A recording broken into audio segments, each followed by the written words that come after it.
Good evening, and welcome to the Mayfield School Board Candidates Night.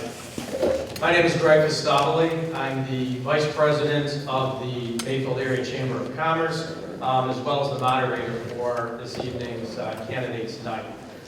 Special thanks obviously goes to the grassroots movement by two moms in the district, Ashley Blanco and Katie Lavelle, for really spearheading this event. That then came to us as a chamber, and our chamber president, Tammy Kleins, is here, as well as one of our board members, Michael Lamarca, and the chamber readily got behind it and helped co-sponsor, and I'm here as your moderator to make sure that things just kind of go along as they typically do. This is a great opportunity, not only for all of you that are in attendance to hear from your candidates, but also the candidates themselves to be heard. And I commend not only the candidates that are here, but the other four that could not make it, that we'll go through in just a minute, for really taking the initiative to run. And what better way to give back to your community, what better way to give back to your school district than to get involved and try to find a way to maybe make it better or keep it along the way that it's been going. We all know that the Mayfield School District has done phenomenal things for a number of years. I can say as an alum myself from 19-something or other, when I graduated, 1985, I'm actually very proud of it. And so the school district has always done a wonderful job, and I'm glad that there's 7 candidates running, which shows that there's such enthusiasm for the district and for the board.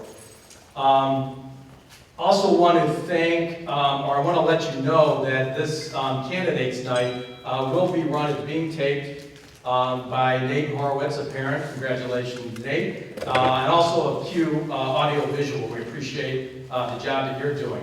It's not only going to run on the Mayfield City School District Parent Channel on YouTube, but as a chamber, we're also going to have a link at our website where you can continue to watch this as well.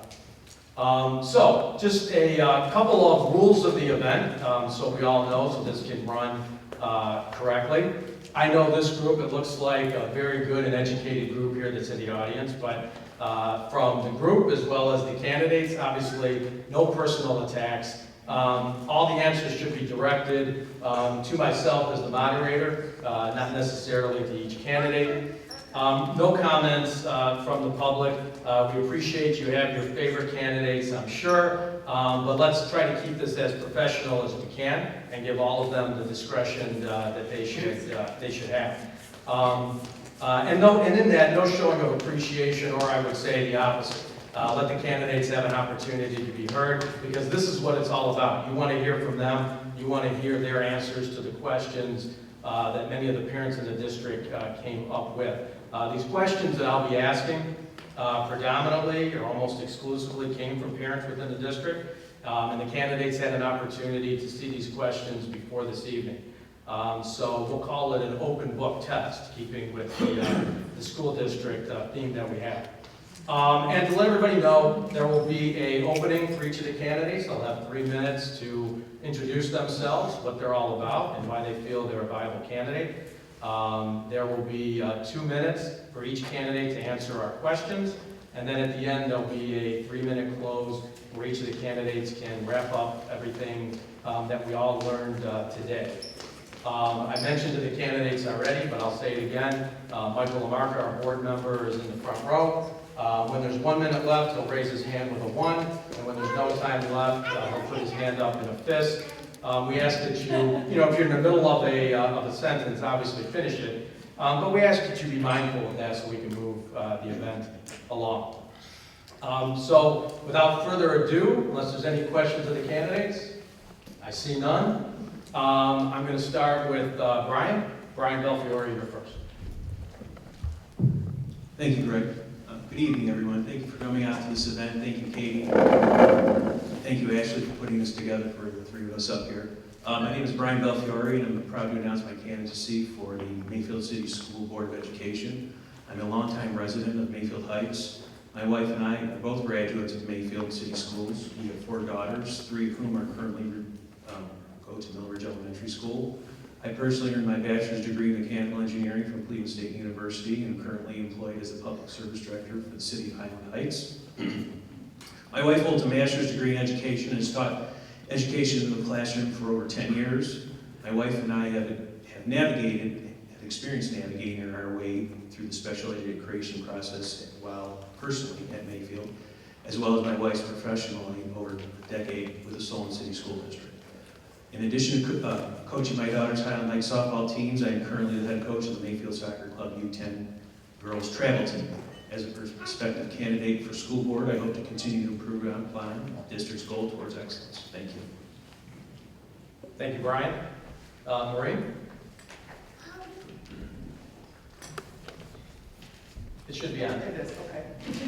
I saw you turn yours, so I wasn't sure if mine was on or not. Good evening, everyone, and I echo Brian's thanks to everyone who was involved in putting this on. I think it's a really great opportunity for the community to hear from all of us. And also, thank you so much for putting it out onto on YouTube so that those who cannot be here can also experience what it is that we all have to say. So I am 38 years old. I have 3 children. 2 of them are in Center Elementary in 2nd and 3rd grade. My youngest is too small yet still for Mayfield. He is in LCPC and eventually will also be a Center student.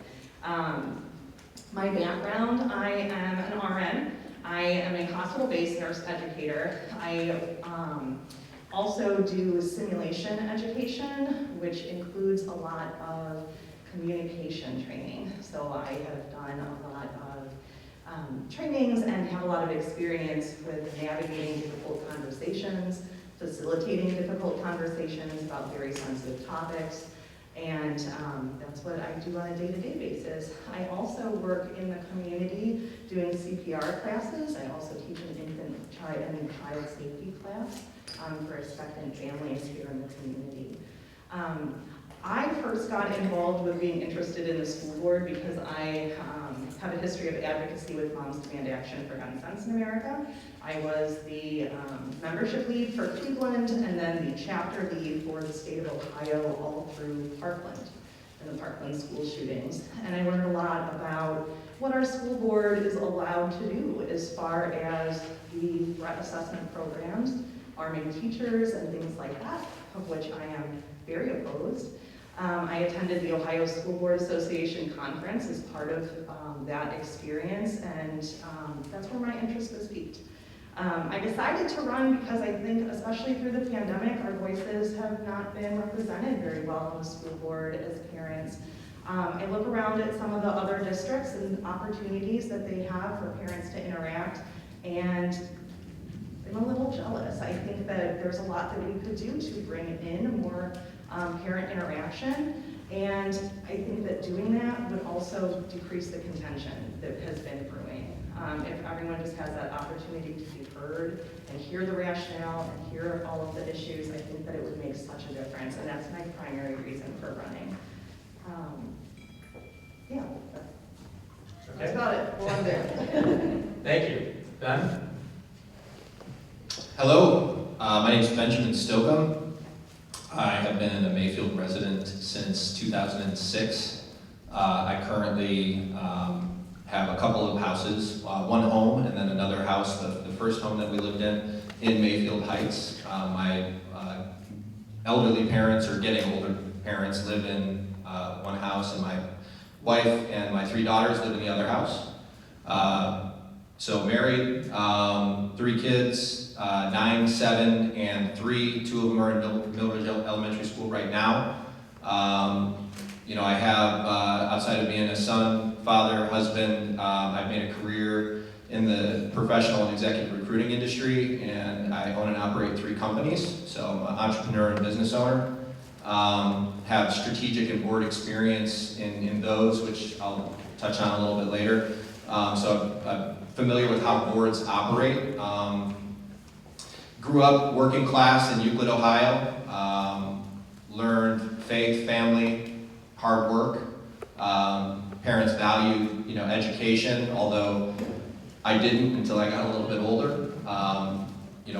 I was an athlete, very competitive, very high standards for myself and for my teammates and for friends and for family. So, one way or another, I picked up a value of excellence, which is a common thread in, every aspect of my life. I think, the world doesn't hold itself to high enough standards, frankly, and while that's disappointing sometimes, it's also pretty motivating other times when you're able to be part of, really elevating a group, a team, a community, a parish, to do things that maybe, they hadn't done or, didn't realize they could do. So, very passionate about, leadership and really, I know what happens when people achieve, and it tends to breed more success and more achievement, and it creates more motivation. And I just, I wish that for more and more people, that they would continue to stretch, grow, achieve, overcome every challenge, every obstacle. And, I'll be leading in that fashion if I'm on the board. Thank you, Ben.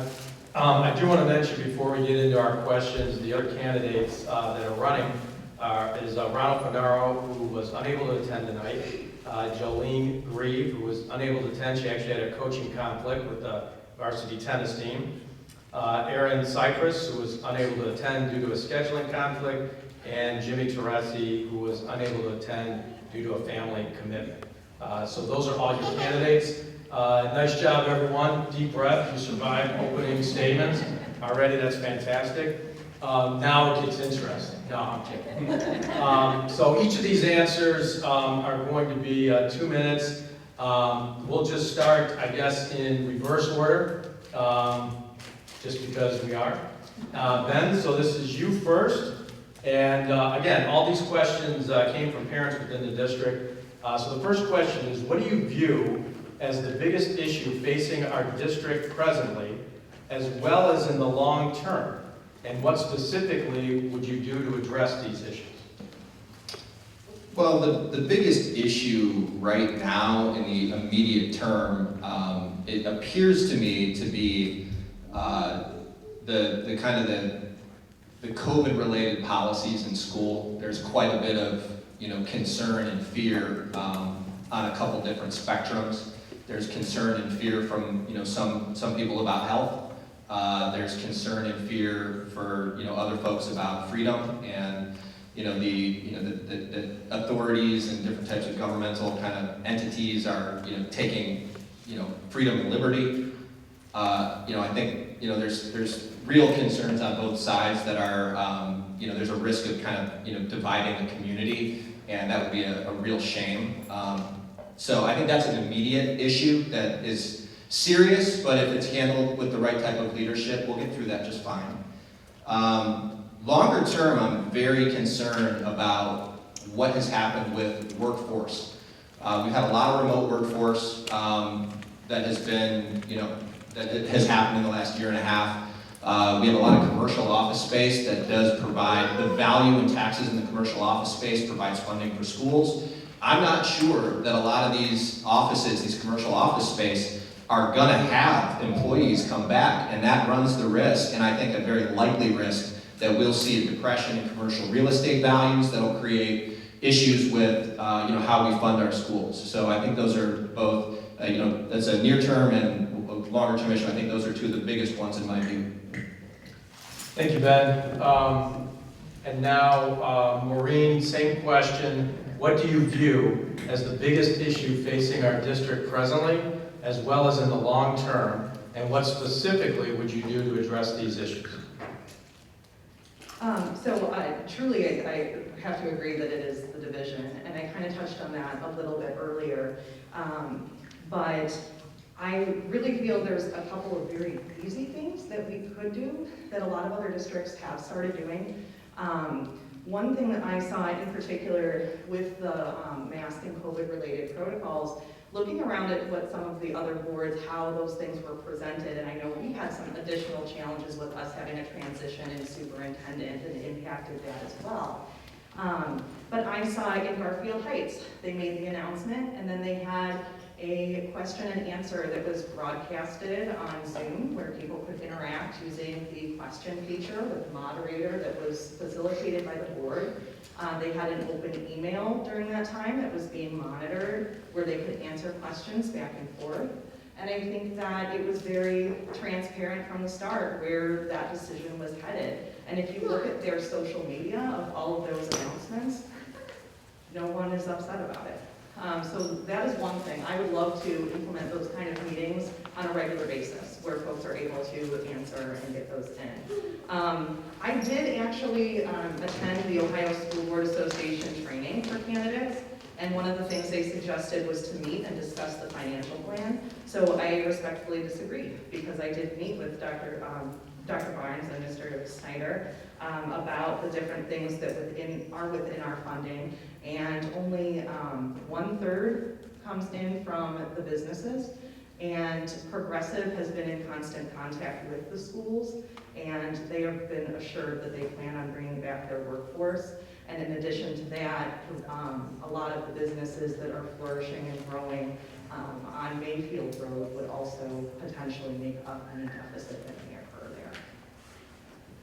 Okay, thank you. Brian, same question to you. What do you view as the biggest issue facing our district presently, as well as in the long term, and what specifically would you do to address these issues? Well, I think in both long-term and short-term is the district's achievement. While we're continually trying to improve upon our curriculum, we still fall far behind other surrounding districts. I mean, let's face it, we're in competition with the other districts, Chagrin Falls, the Auroras, the Solons, the Oranges. If you look at their state report cards, where Mayfield received a B, they received an A. Going down the report card from 2019, obviously is the most current.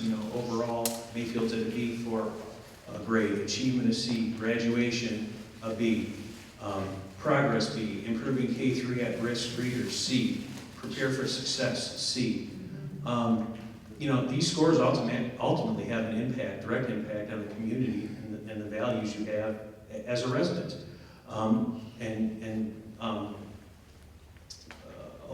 Along similar lines, I would say they affect you directly. So one of the ways I think we could combat this is with early intervention in the classroom. It's imperative to the overall success of any struggling student to bring these grades up, to get the students in the district on task for excellence in their achievement. Whether we like it or not, the state report card is what we're based off of. You may not like standardized testing, but that's what we're based off of, and we're in competition with these other districts. So we need to ensure that Mayfield Schools is continually striving for the most up-to-date practices and curriculum development and implementation, and this is where the superintendent needs to be held accountable for making these improvements, throughout the district, closing these gaps that so desperately need closing, whether it's through revising the curriculum or changing administrators. The way he chooses it will be his decision, but ultimately it's up to him. Thank you. Thank you, Doug. This next question, we're going to start with you, Maureen, this time. Do you feel that there is a disconnect between the school buildings that comprise the district? And if so, how would you fill the voids from elementary to middle school to high school? If not, why do you feel that this disconnect is not prevalent? So I have to say, I did study this question at home, and this was one that I would have needed a lot more information on. So if this was something that was presented to me as a board member, I would be reaching out for more information, because I would like a little bit more detail as to why someone views a disconnect, as well as what those disconnects might be. I think along those lines, when we get a feedback like that, that's one of those things where, when one person speaks up, there's usually a lot more people who feel the same way, who just didn't speak up. So that, if I was getting feedback like that, I would go directly to that person and get a lot more information. I think that in general, transition times for students are difficult between any changes. When you're going from elementary to middle school to high school, there's going to be some transitional gaps and challenges for students. I do think that we have some of that intervention in place already. We have some of the highest numbers, above average at minimum, in the state for counselors per students. And I think that truly, with everything that we're experiencing right now, that might be an area where we might look at bumping it up a little bit. Although I will say, I know that with some of the additional funds that have come in, additional staff was hired that is not reflected in the scores that said we were above average, so we may even already be at that point. But as far as disconnects, I have heard disconnects as in people saying that elementary schools have different policies for different things, or this area had dividers up and this one did not. And that would be something I would want to look into, because policies absolutely should be universal. And to me, that honestly would be more of an education issue with the staff. Like, how well are we communicating the policies with the staff across the buildings? Thank you, Brian. I'm going to come to you, same question. Do you feel that there is a disconnect between the school buildings that comprise the district? If so, how would you fill the voids from elementary to middle school to high school? And if not, why do you feel that there is not a disconnect? Yeah, I feel that there is. I feel that each building, and I've heard this from multiple parents, multiple grades, multiple schools, each school is going to the beat of its own drum. Dr. Barnes needs to set a level of expectation, and it needs to be a top-down management style. That how these children are prepared to move on to the middle school, to the high school, especially students with special needs, IEPs, 504s. They need to have the necessary support when transitioning. The district's buildings are arranged, it's not uncommon for schools to have transition meetings take place. Student team members, teachers, interventionists, assistants, principals, parents, students, whatever is the appropriate approach to transition students. Some students it may take more, some students it may take less. The meeting should be extensive in scope to ensure that specifically these children with special needs have a seamless transition to the middle school and to high school. Thank you. Thank you. Ben, same question. Do you feel that there is a disconnect between the school buildings that comprise the district? If so, how would you fill the voids from elementary to middle school to high school? If not, why do you feel that there is no disconnect? This question, can you guys hear me? Is it like that? No, but it says, this question is, so can you hear me? This question's, I don't really understand what this question's asking, to be honest with you. But when I read it, I see, disconnect, building to building. I assume disconnect between, groups of people at different, levels, one way or another, from elementary to middle to high school. So that's what I think about when I read the question. That's what I think about when I read the question, is connecting, I assume, students from one level to the next to have a more cohesive and familiar kind of transition and experience.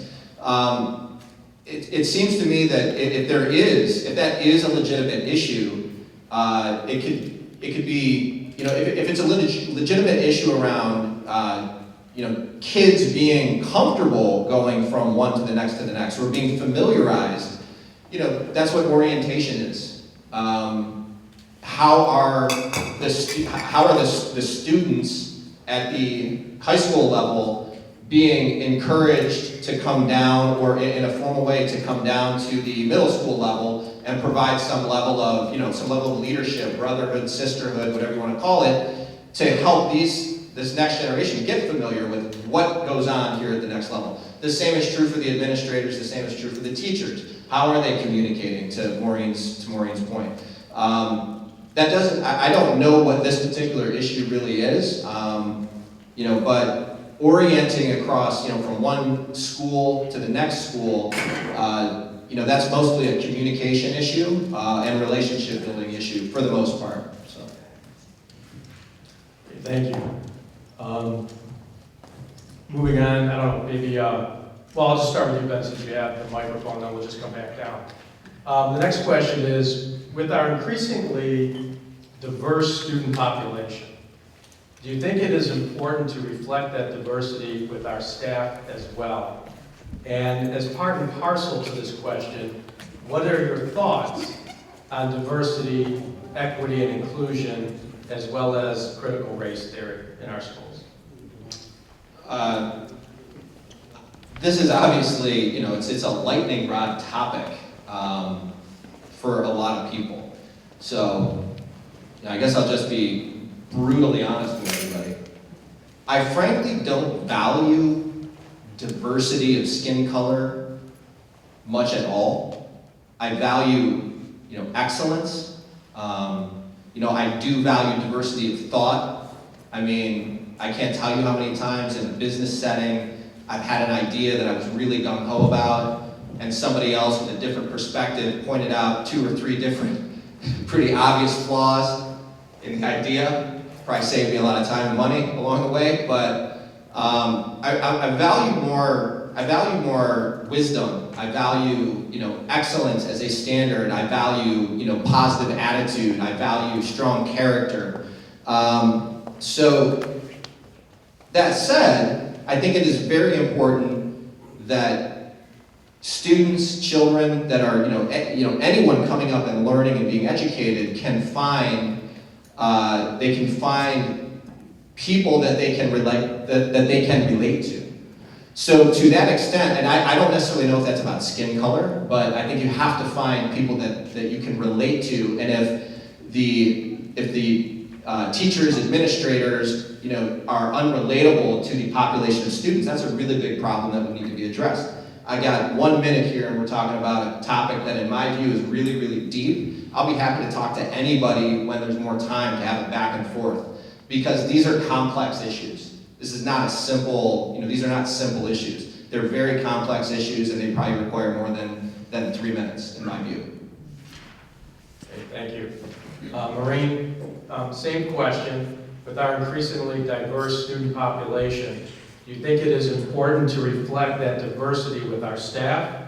And also, what are your thoughts on diversity, equity, and inclusion, as well as critical race theory within our district? Same point, huge issue in 3 minutes, but here we go. I did not grow up in Mayfield. I grew up in a community that had 0 diversity, and one of the main reasons we chose Mayfield was because it had an A rating in diversity. I have heard from students who are in the minority that they don't see themselves reflected in the teachers and staff in our school. I think that, that's a shame, because there's plenty of research out there that says that seeing someone who looks like you and sounds like you makes a difference in how you aspire to be. There's an organization in Cleveland that Mayfield's not currently a part of that I would like us to look into being a part of. It's called CAMRA. It's the Cleveland Area Minority Educators Recruitment Association. A lot of schools in the area are a part of it, and this is an organization that works to develop minority educators, even from within. So in diverse communities, it's encouraging them to go into the profession and then hopefully bring them back into the school system. And that's something I would definitely want to look into. And truly, I do love it that we have a diverse community. Honestly, my daughter's best friend is from India, and she was really jealous that we didn't celebrate Diwali. And so I had a friend of mine from work come over and teach us all about Diwali, and we celebrated our own Diwali, and it was fantastic. And we never would have had that where I grew up, never would have had it. As for CRT, I did attend, Rep. Robinson gave a presentation that included some of the House bills about this on Monday in Mayfield Village at his town hall. I do oppose 322 and 327 that are currently in the legislature because they don't discuss what it is they ban that is divisive. It just says divisive and it's very vague. This is also in line with the it was Ohio Federation of Teachers had said they were in opposition to it as well. My reasons for it, I'll say that really quick since I saw this, was yes, that they don't ban it. The second, or they don't explicitly state what it is that they ban. And the other issue is that it removes funding without a chance for you to rectify the situation. So with a first offense, without having clear guidelines of what is and is not allowed, it would remove up to 25% of your state funding without you having a chance to fix it first. So I am opposed to both of those bills. Thank you. Brian, same question. With our increasingly diverse student population, do you think it is important to reflect that diversity with our staff?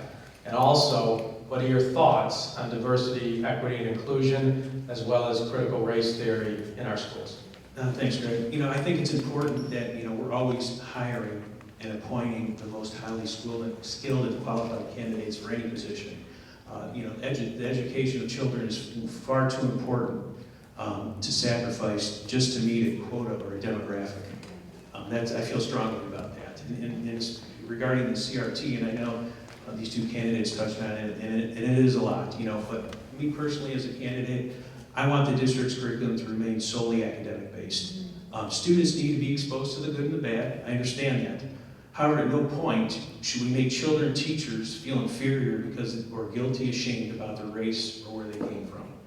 And at no point should we accept the idea of lowering a standard or expectation for the mere sake of trying to claim or promoting equity. Thank you. Okay, Marie, we're going to start with you on the next question. Maybe a little less involved, maybe not, depending on which side everybody's on, but do you believe that cursive lessons should be implemented into the curriculum? And if so, how would this occur? So my daughter is in 3rd grade at Center, and it's in the curriculum. She is going to be taught cursive this year.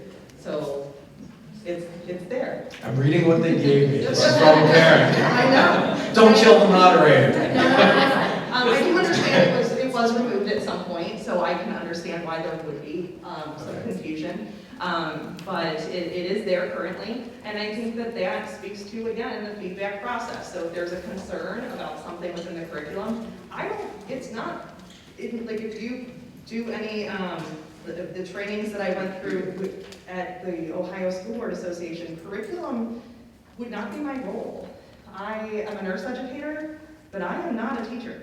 And I think if anything we learned out of the pandemic and the early on that all parents can relate to is that teachers know what they're doing a lot better than we do. And I think my role truly would be to facilitate and backing up Dr. Barnes in hiring the best teachers who would be able to implement that. I don't see my place in directing what the curriculum should be at all.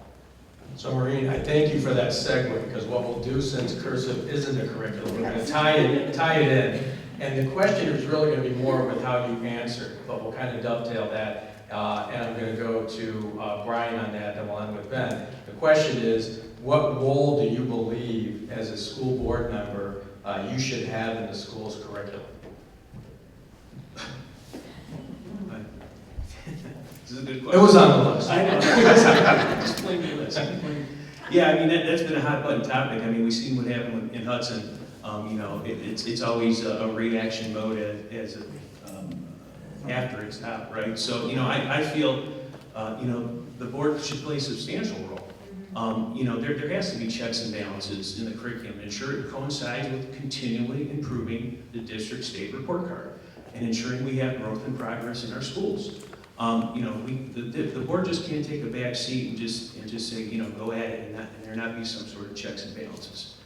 That's when you run into trouble. That's when students fall behind because everybody's not pulling their weight. If elected, this is something that I think, and I know Maureen and Ben may have touched on it. I would propose a committee of board members, principals, teachers, curriculum director, and the superintendent to evaluate and make appropriate decisions on our curriculum.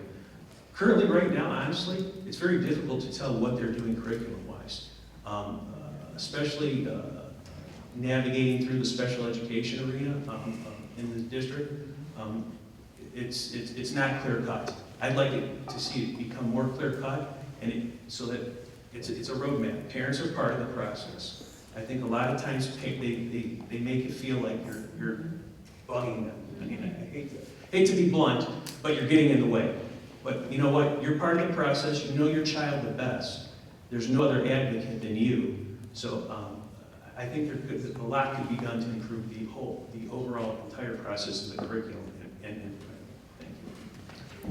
So Ben, our little change a little bit to the question is really more your role as a board member. How involved do you feel a board member should be with the curriculum within the district? The board is for governance, not development of curriculum. It would be a mistake for me, maybe not a mistake for everybody, depending on their background and expertise, but it would be a mistake for me to try and try to develop curriculum.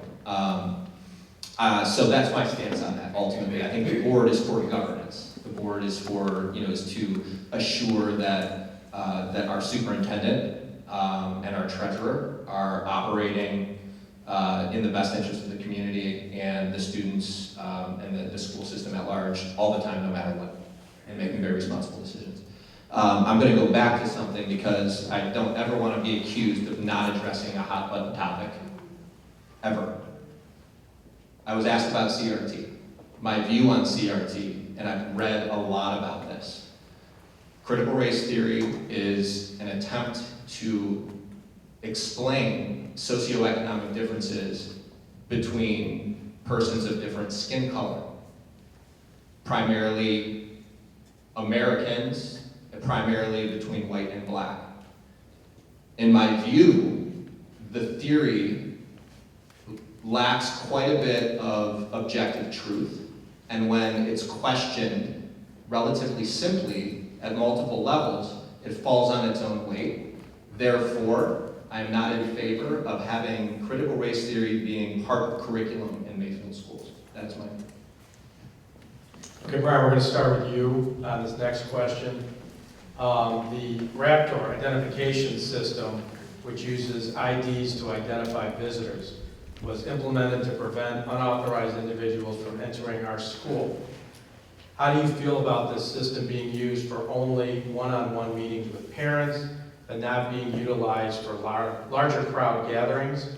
And how do you think we can improve the use of the system? I'm a big proponent of school safety. I mean, the SROs do a fantastic job in the schools, keeping our kids safe, keeping the staff safe. During school hours, administrators need to be aware who's coming and going in their buildings. Obviously, I have no issue, providing a driver's license and checking in or signing in or verifying that I am who I am entering into a building. These after-hour events that attract larger crowds, that are open to the public, I believe it would be difficult to monitor. I mean, it would be a delicate balance between making people feel safe and making them feel welcome. Some of the stuff the basketball games, you think about the basketball games, you think about the football games where, you go in with a ticket, and I'm assuming that's what they're referring to, some of these bigger events. I think it'd be almost impossible to vet every person, to do a check on them to let them either be admitted or disqualified from entering into a building or to the playing field or whatever it may be. Thank you. Thank you, Ben. Same question. The Raptor identification system, which uses IDs to identify visitors, was implemented to prevent unauthorized individuals from entering our school. How do you feel about this system being used only for one-on-one meetings with parents, but not for larger crowd gatherings? And how do you think we could improve the use of this system?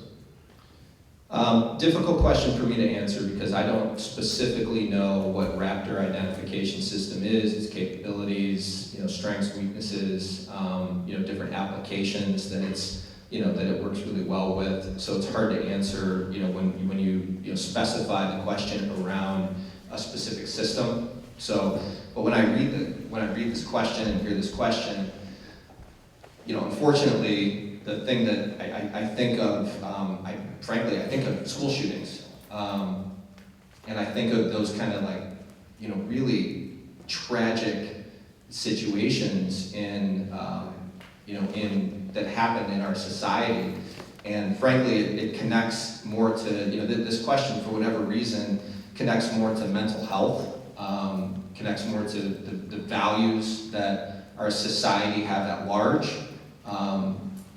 What kind of leadership we have in that society at multiple levels.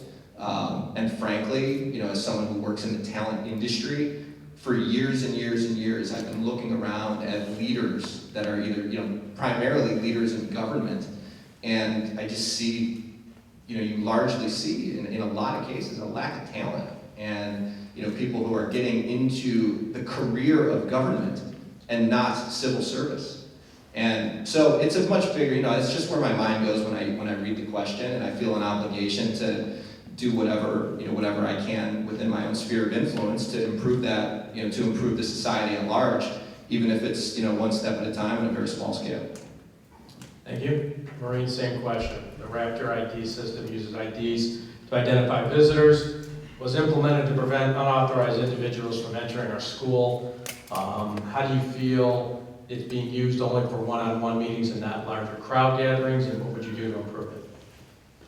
It's funny, I didn't find this one unclear at all, because when you volunteer at the school for a large event, that is when they aren't doing it. When I have done the Christmas craft fair, or when the Science Center comes up and does a presentation, that's when I see it not being done, and that's absolutely during school hours. I agree that after school hours, the school also belongs to the community, and when we're having basketball games and the like, I agree with that. The kids are in the custody and supervision of their parents then.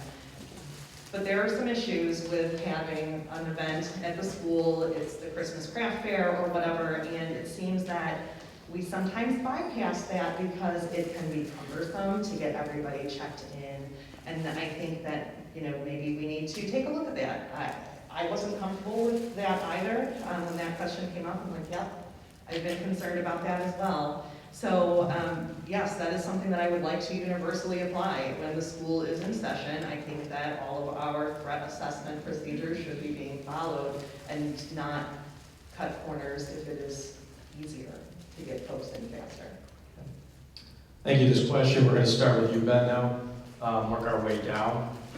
And again, for those here in attendance, as well as those watching later, these questions that are being posed to the candidates were brought in from parents within the district.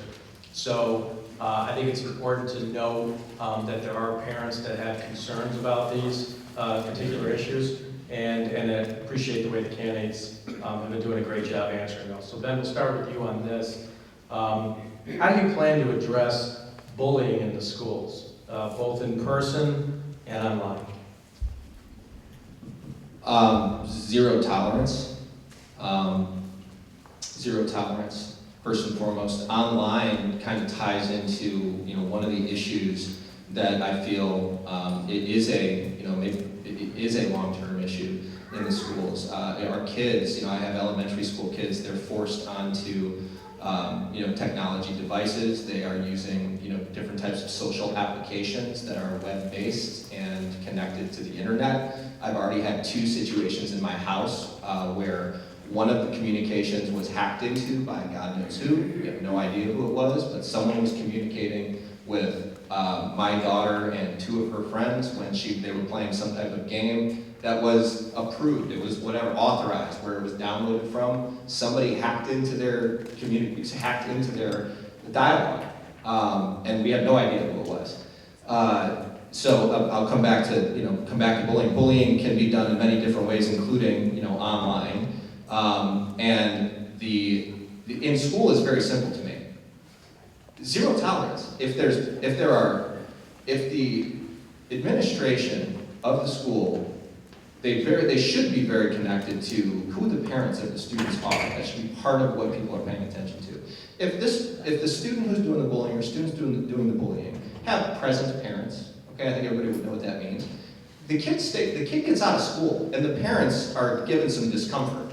Okay, if you know that, hey, leaving this kid at home in a household where the parents aren't quite as present, I think you make it a case-by-case basis, but you have to have severe consequences, because kids who are, this connects to that mental health issue that I was talking about. I think these are really slippery slopes, and kids are really sensitive. You don't know how they're processing these things. So the short answer is, in school, zero tolerance. If they have present parents, they're spending time at home. Am I done? You can finish it up.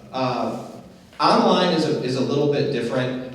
We have to have curriculum about how to engage in technology for our students. Not just how to use it for learning, but our kids are growing up in a world where everything they do is going to be found when they're 21. How would we have been? What would we be like?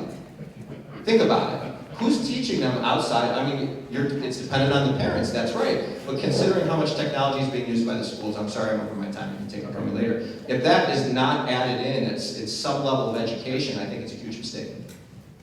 Thank you.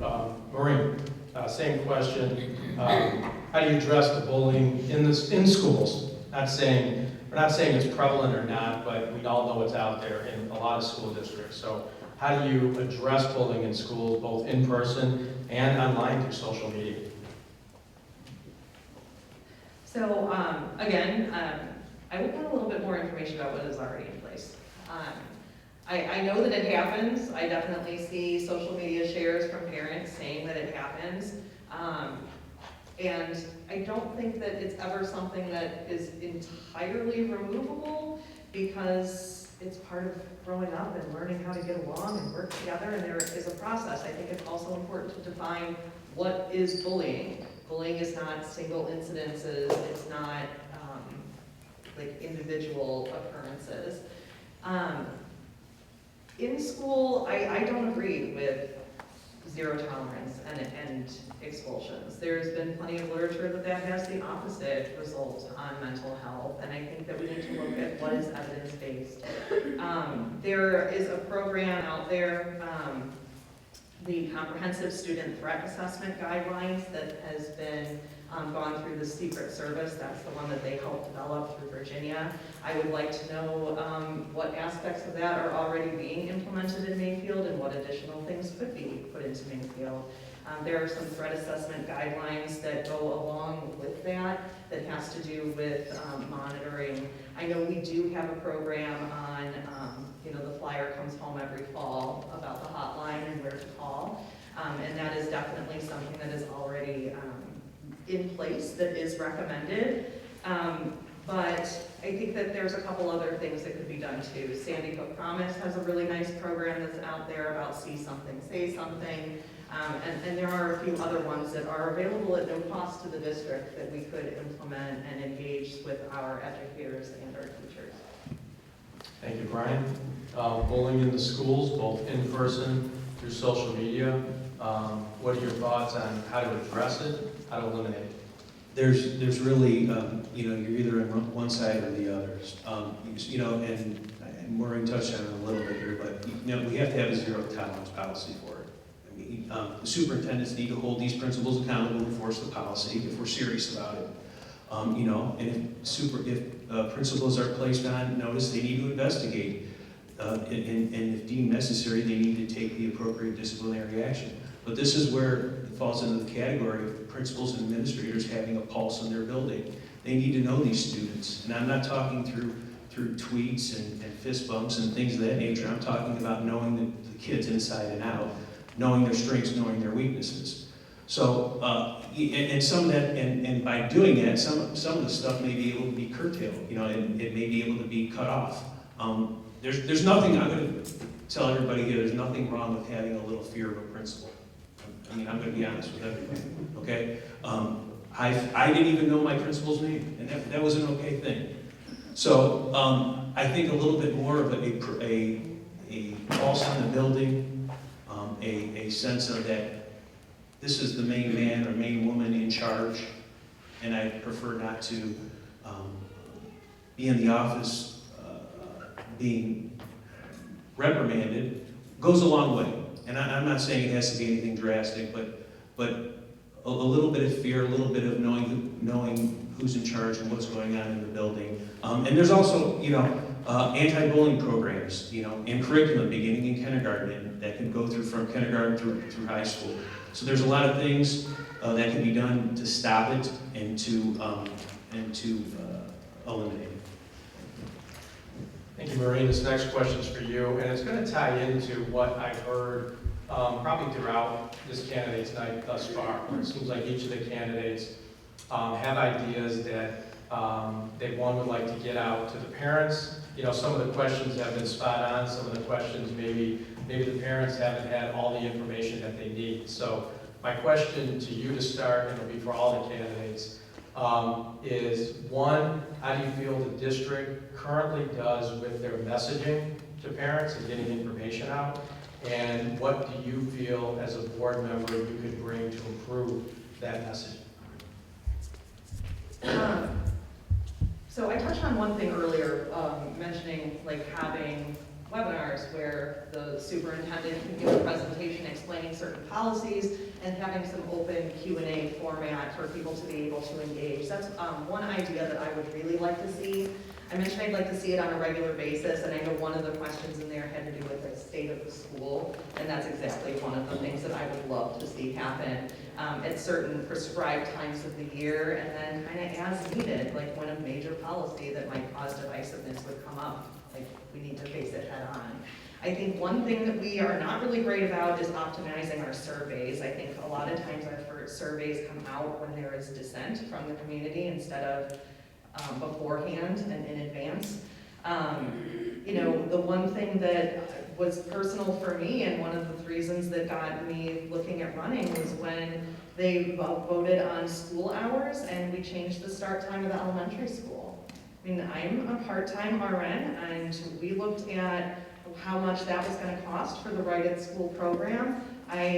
For 3 mornings and 2 afternoons, it was going to be $750 a month for my 2 kids. That is a huge bill. And I saw some of the reasons as to why we wanted to make that change, but I didn't see what did we consider the other impact was. What was the impact on the parents, the families, the community?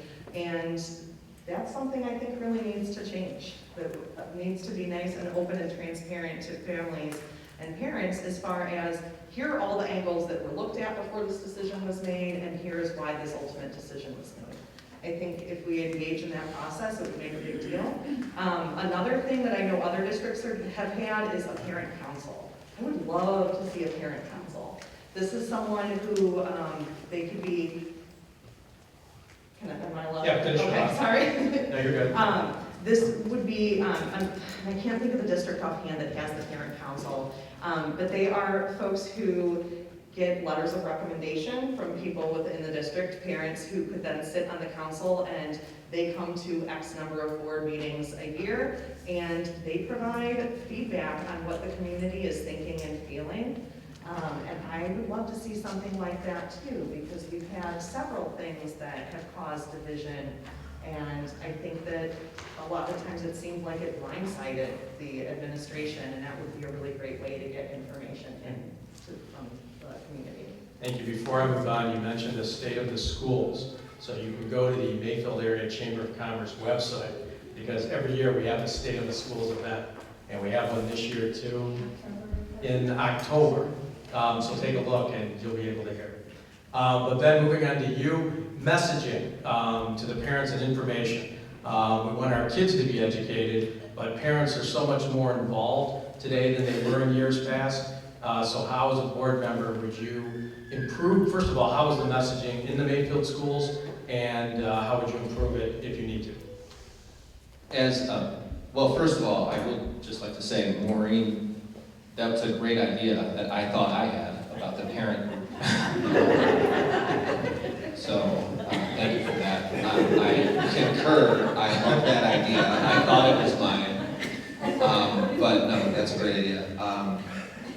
So, my experience as a parent on the communication side is limited to Millridge at this point. I have found their communications to be, I think they communicate with me too often, to be honest with you. But that's fine. That's fine, because some people, I'm sure, think it's not enough. But I haven't had an issue with the communications with the school. I definitely, the idea of a more formalized parent involvement so that a lot of the parent involvement that I've seen is a little bit more like, dads and donuts. And that's great. It's wonderful. I think there's a lot of people out there, the parents that have maybe a little different interests. Maybe a little bit more focused on, how can I be more involved in having an influence with the board, for example, or with the superintendent, and being more active in that feedback loop. I can tell you this, when it comes to communications, I've been so disappointed with the way our board that currently is set up communicates. I have no idea why they make the decisions they do. They have conversation in secret and come out and vote as a group. I have no idea which individual actually has which opinion and why. That to me is, I don't even know how to say. I think you can tell by the look on my face. I don't get it. It's ridiculous to me, and I think, frankly, I don't care who you vote for. If you vote for someone that's up on the stage, I think it's the right pick, because that board needs fresh blood. So. And Brian, same question, messaging. How do you feel the messaging is being currently conducted by the schools? And if there is a need to improve, how would you improve? To kind of what Ben said, I have three daughters currently right now in Millridge, and to be honest with everybody, I'm numb to the messaging. It just between the infinite campuses, the s'mores, sometimes it's a little bit overwhelming where you don't even bother reading it. With that being said, Maureen touched on it. I think I touched on it when we talked about curriculum and coming together. But I really do. If there's specific messages, and I'm not talking about.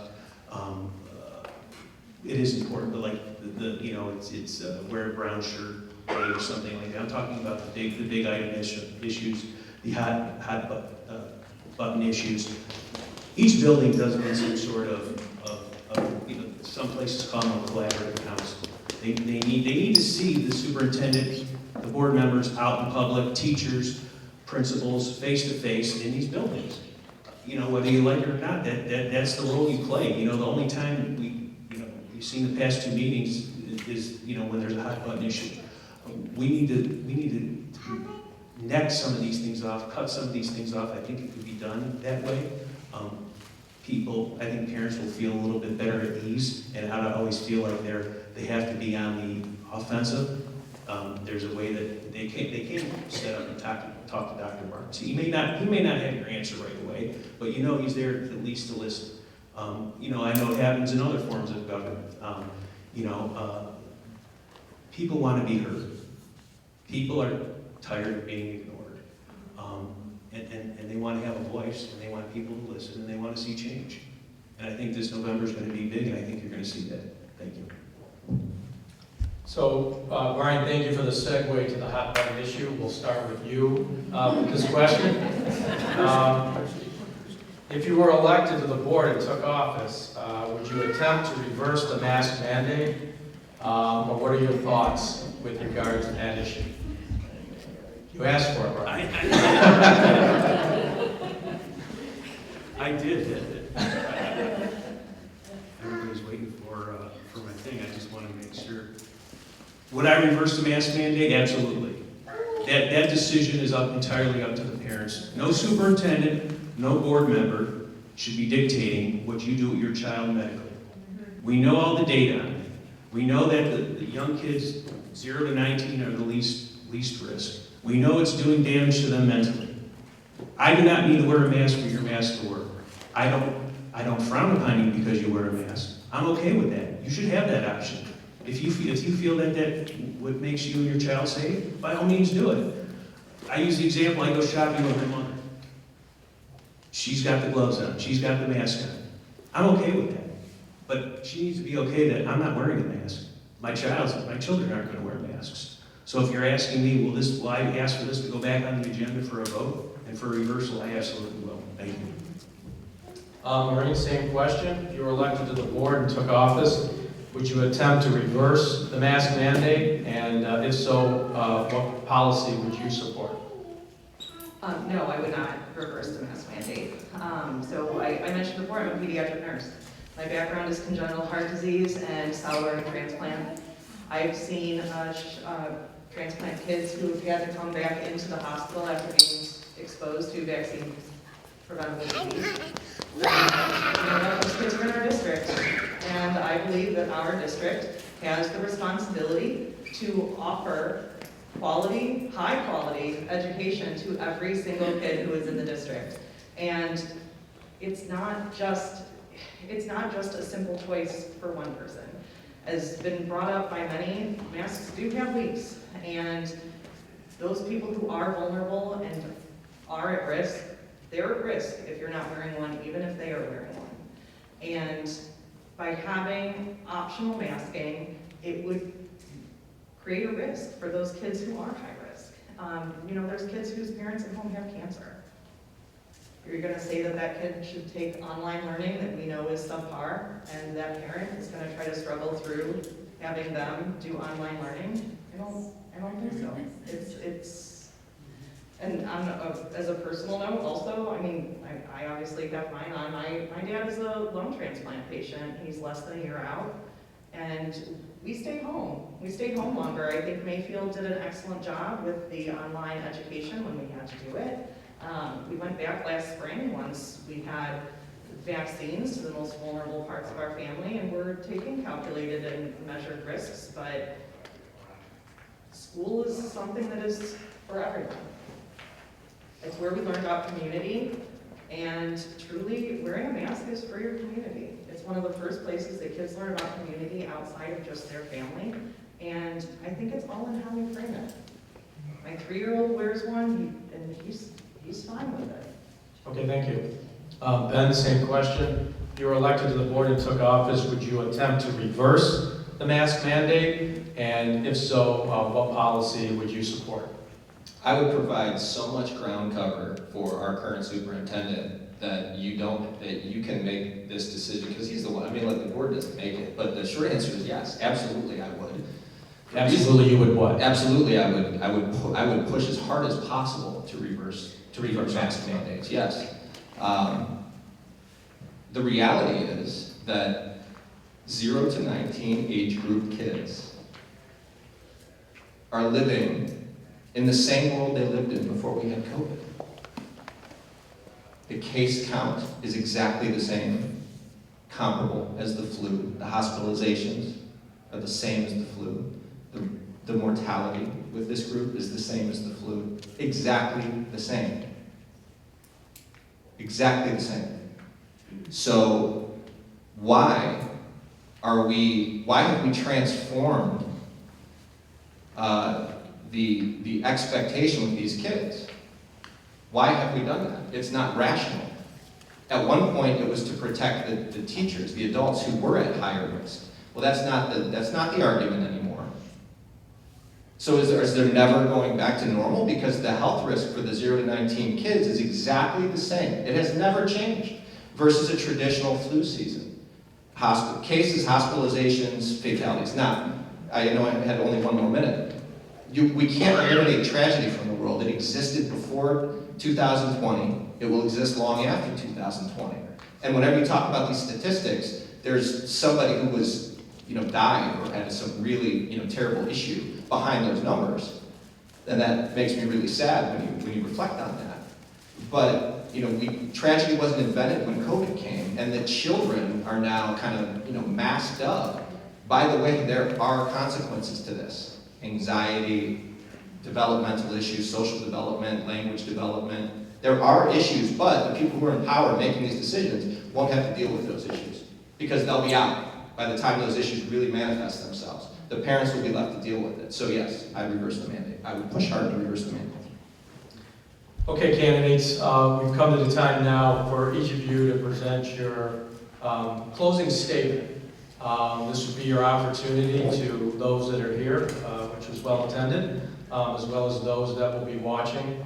And again, it's going to be linked to the Mayfield Area Chamber of Commerce website with a video, as well as the Mayfield City School District Parent Channel on YouTube. But in 3 minutes, we would like you to present your closing statement as to why you feel you should be elected and what you bring best to the board so that those would feel that you are the best candidate to be elected. Maureen, I'm going to start with you. Okay, So, I pride myself in doing my homework. Honestly, that's probably the biggest reason why I think that I am qualified. If I were to be elected, I would do my homework. I would find out what it is that the community has to say on certain issues.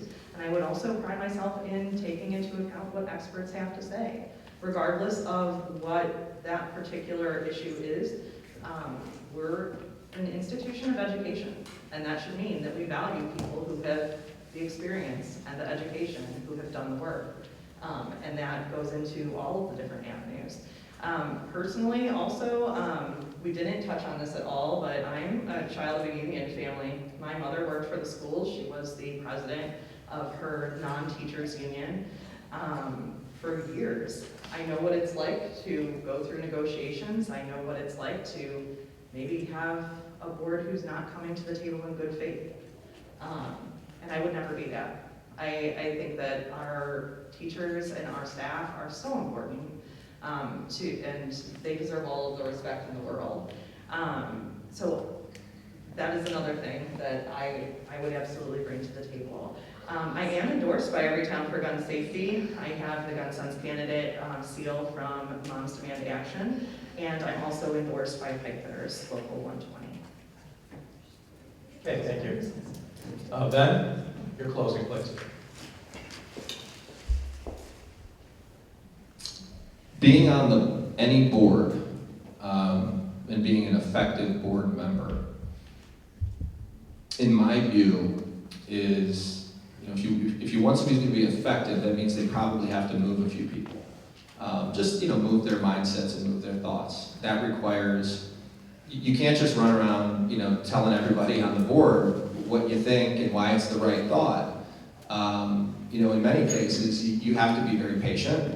You really have to develop relationships. You have to be very respectful. You have to learn how these individuals have come about making their decisions.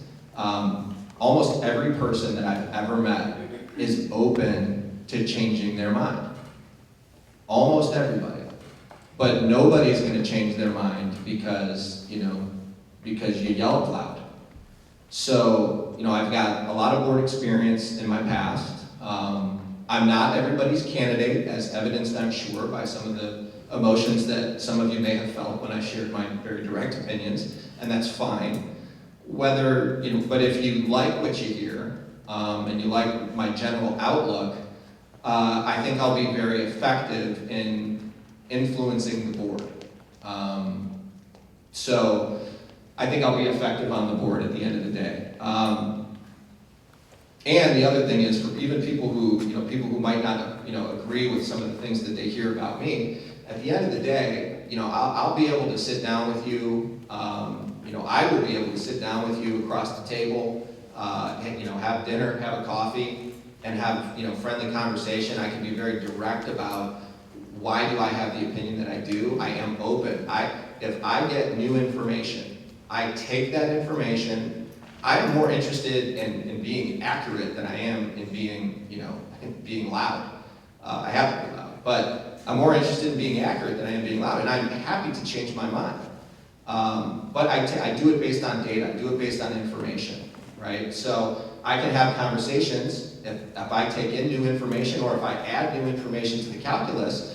I can change my mind, and then I can explain to people who, I can explain to people who support me why I changed my mind. And vice versa, and I feel like, I've been effective at doing that over the years in various different settings. So I think I'll be an effective board member.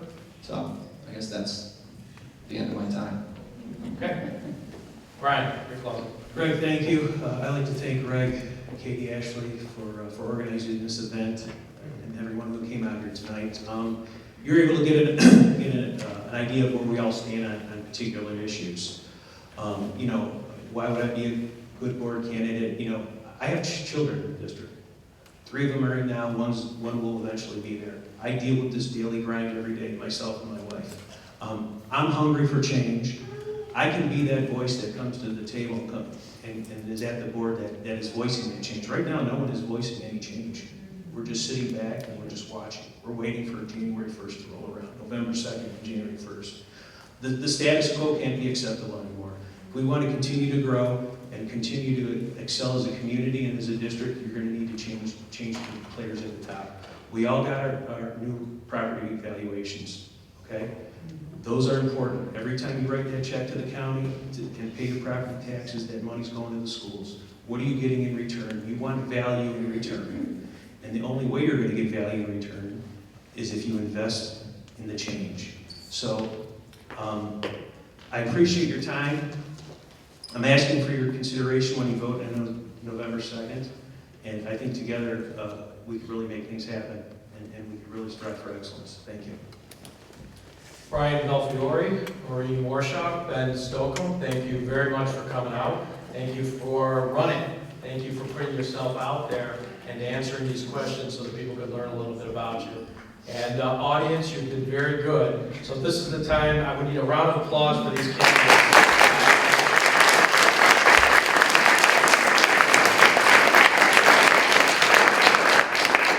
I can promise you the one thing you never want in a community is apathy. And so to have this many people running for these seats and showing that they care, the people that are here today, the people that will be watching, that's why the Mayfield School District is such a proud district and has been for so long, and I'm sure will be for years to come. Again, Ashley, Katie, thank you for putting this together. Ladies and gentlemen, if there's one thing you can do, get educated and vote. So easy now, absentee, in person, or the good old-fashioned way, November 2nd on Tuesday, which I still enjoy. There's something about Election Day. So thank you all for coming out. This concludes our event. You have an opportunity now for a little meet and greet with the candidates. Thank you. Good evening. Thank you.